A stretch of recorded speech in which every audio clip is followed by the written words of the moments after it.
संग तुझको जवानी।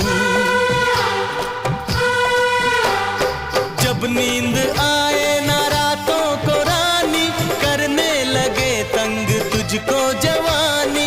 धड़कन सताए जादू जगाए, मौसम करे छेड़खानी। जब जुबना पे आए निखार, हमारी गली आ जाना। जब दिल न लगे दिलदार, हमारी गली आ जाना।